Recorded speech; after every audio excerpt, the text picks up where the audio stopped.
Okay, students, so I hope you all people are fine. In today's lecture, I'm going to talk about solutions again. और आज का topic है 9.5.1 on page number something like 255. और आज के topic में जो है हम बात करेंगे पार्ट्स पर मिलियन की, यानी कि अगर 1 मिलियन यानी 10 लाख आपके पास कोई पार्टिकल्स हैं सॉल्वेंट के, तो उसमें सॉल्यूट के कितने पार्टिकल्स हैं। ठीक है, तो ये पीपीएम में हम इसका रेशो को डिफाइन करते हैं। जैसे मैं आपको जनरल नॉलेज के लिए एक बात इसमें ऐड करता हूँ ताकि थोड़ा आइडिया क्लियर हो। आप पानी पीते हैं, पानी के अंदर हाइड्रोजन होता है, वो हाइड्रोजन ज़्यादातर प्रोटियम होता है। ठीक है, सो आप पानी पीते हैं, ये जो हाइड्रोजन होता है ज़्यादातर प्रोटियम होता है। तो पार्ट्स पर मिलियन में अगर हम सोचेंगे तो अगर आपके पास 1 मिलियन पार्टिकल्स हैं H2O के, तो नो डाउट उसमें जो है प्रोटियम ही आपको ज़्यादातर मिलेगा। लेकिन उसमें से एक मॉलिक्यूल जो है वाटर का, मतलब 10 लाख में से एक मॉलिक्यूल, 1 मॉलिक्यूल ओनली, वो होगा ड्यूट्रियम का। यानी ये पानी है लेकिन इसका जो मॉलिक्यूल है वो ड्यूट्रियम का है। तो हम कहेंगे 1 ppm इसकी क्वांटिटी है, 1 पार्ट्स पर मिलियन है। यानी कि अगर 1 मिलियन में हम वाटर को ड्यूट्रियम की सेंस में देखें तो वो सिर्फ एक मॉलिक्यूल होता है, 10 लाख प्रोटियम के पानी के मॉलिक्यूल्स होते हैं, और एक पार्टिकल यानी एक मॉलिक्यूल जो है वो प्रोटियम का नहीं ड्यूट्रियम का होता है। सो होप आपको ये बात प्लीज समझ में आई है। अगर थोड़ी सी समझ में भी आ गई है तो आप इस टॉपिक को थोड़ा देख सकते हैं।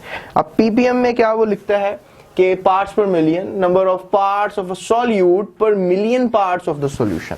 यानी 1 मिलियन पार्ट्स है अगर सोल्यूशन के, तो उसमें से ज्यादातर ये कैलकुलेशन स्टूडेंट्स लिक्विड्स में और गैसेस में ज्यादा शूट करती है। सॉलिड्स में भी कर सकती है लेकिन गैसेस लिक्विड्स में ज्यादा ही शूट करती है कैलकुलेशन। अब इसमें आप क्या कर सकते हैं कि मास ऑफ सॉल्यूट को आप मल्टीप्लाई कर सकते हैं, जो भी मास आपका है सॉल्यूट का, mass of solute multiply by million, which is 10 raised to the power 6, divided by the molar mass, mass of solution, right? Mass of solution. So what I'm trying to come out with this calculations, let's say that हमारे पास एक समंदर है, अल्लाह मियाँ ने जो बनाया है, हमारे पास कहाँ से आ सकता है। So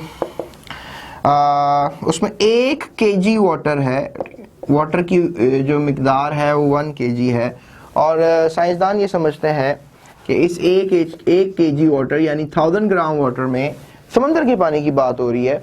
5.65 into 10 raised to the power 6, 5.65 into 10 raised to the power 6, इतने जो है 10 raised to the power -3.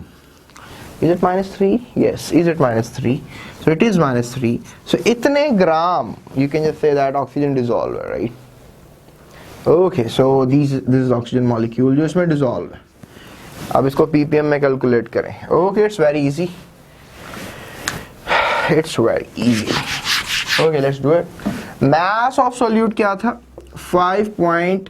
Okay, let me just see it again. 5.65 into 10 raised to the power -3. ये mass of solute था, यानी कि mass of oxygen था। और mass of solution क्या था? 1000 grams of water, right? We got some water, समंदर का पानी, into 10 raised to the power 6. Okay, अब इसका कैलकुलेशन करेंगे तो आंसर क्या निकलेगा? 5.65. यानी अगर 1 मिलियन पानी के मॉलिक्यूल्स हैं, ठीक है, तो उसमें आप बता सकते हैं कि उसमें कितने ग्राम ऑक्सीजन होगा। लेकिन हम 1 मिलियन की बजाय हम बता रहे हैं कि अगर 1000 ग्राम पानी है तो उसमें 5.65 जो है वो मिकदार है ऑक्सीजन की पीपीएम के हिसाब से, राइट? यानी कि 5.65 पार्टिकल जो हैं वो ऑक्सीजन के हैं 1 मिलियन वाटर मॉलिक्यूल्स में। ठीक है, तो ये नेगेटिव वैल्यू इसको शो कर, यानी बहुत कम मिकदार है ऑक्सीजन की, डिसॉल्व ऑक्सीजन की पानी में बहुत कम मिकदार है। स्टूडेंट्स, एक टॉपिक हो रहा है आगे 9.1.6,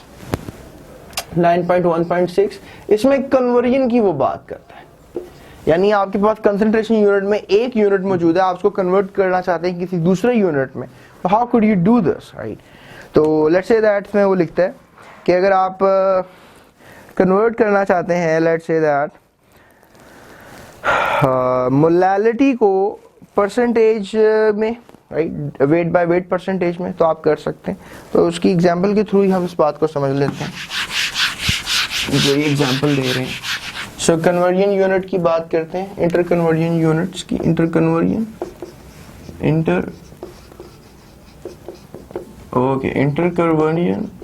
ऑफ यूनिट्स।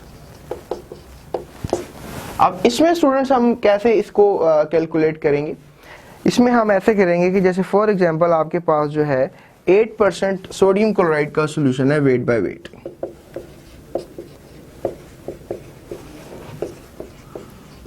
तो अब इसको आपने कन्वर्ट करना है, ठीक है, इसको आपने कन्वर्ट कर देना है मोलैरिटी में, right. You just need to calculate it in the molarity form, यानी आपने मोलैरिटी बतानी है अब इसकी। अब आपके पास तो वेट बाय वेट में इसका आंसर मौजूद है, अब इसको मोलैरिटी में कैसे कन्वर्ट करेंगे? So easy. आप सबसे पहले मोल्स कैलकुलेट करना चाहेंगे, किसके? NaCl के, मोल्स ऑफ NaCl। उसके लिए क्या करेंगे? देखिए स्टूडेंट्स, अगर 8% है तो 8% का मतलब है 8 ग्राम इन 100 ग्राम।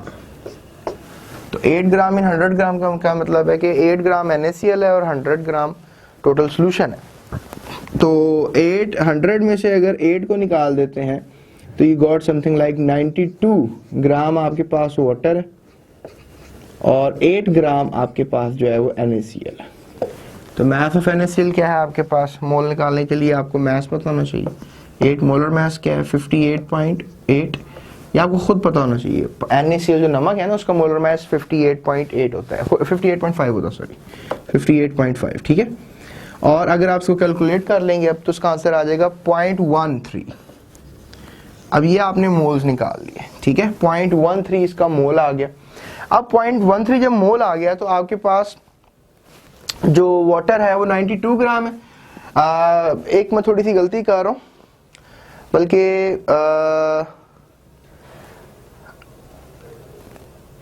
Late me just check it for you properly. Molarity निकालनी हमने, मोलैरिटी नहीं निकालनी, ठीक है। तो आपको अगर याद होगा, आपने मेरा मोलैरिटी वाला लेक्चर लिया, मोलैलिटी, राइट। तो मोलैलिटी निकालनी है आपने स्टूडेंट्स। तो मोलैलिटी के लिए आपके पास जो सॉल्यूशन है वो ग्राम्स में होना चाहिए, तो सॉल्वेंट जो है वो ग्राम में होना चाहिए। तो सॉल्वेंट को ग्राम में कर लेते हैं। 92 इसका ग्राम वजन है, केजी के हिसाब से देख लेते हैं, 1000 से डिवाइड कर देते हैं। तो इसका जो केजी में वेट बनेगा वो बनेगा 0.092 केजी। अब मोलैलिटी का फॉर्मूला लगा दें यहाँ पे आप, ठीक है। मोलैलिटी का क्या फॉर्मूला होगा? मोलैलिटी का फॉर्मूला होता है number of moles of solute, right, number of moles of solute divided by the mass of solvent, right, divided by the mass of solvent। तो मोल्स कितने निकाले स्टूडेंट्स आपने अभी? वो निकले थे समथिंग लाइक ये निकले थे 0.13, और इसका जो मास निकला है अभी वो कितना निकला है? 0.092। तो दोनों को डिवाइड करेंगे स्टूडेंट्स, तो we come to know about 1.487 moles per KG आ जाएगा इसका आंसर, ठीक है। तो अब इस तरीके से जो है आपने कैलकुलेट कर लिया। यानी अगर आपको मोलैलिटी का फॉर्मूला याद है और थोड़ा सा आपको ज़रा इंटीग्रेशन आती है कि कैसे आपने इंटीग्रेट करना है, मोल्स कैसे निकालने हैं NaCl के, और आपको पता होना चाहिए कि अगर 8% सोल्यूशन है तो 8 ग्राम NaCl 100 ग्राम सोल्यूशन में है, तो आप 100 से 8 को माइनस करें, वाटर की वैल्यू निकल आती है 92 ग्राम। अगर आपको ये करना आता है तो आप इजीली कन्वर्ट कर सकते थे इस न्यूमेरिकल को। यानी ये एग्जांपल हम कर रहे थे, एग्जांपल नंबर 6। तो अब एग्जांपल नंबर 6 में ये बता रहा था इंटर कन्वर्जन। इस तरह जो है दो न्यूमेरिकल्स और, I am gonna let you know in my next lecture. So आज के लिए इतना ही। So hope so if you want to ask anything you can ask by commenting me, मैं आपको इंशाल्लाह रिस्पॉन्स करूंगा उसका। और thank you so much for this time. इंशाल्लाह हम नेक्स्ट लेक्चर में बात करेंगे।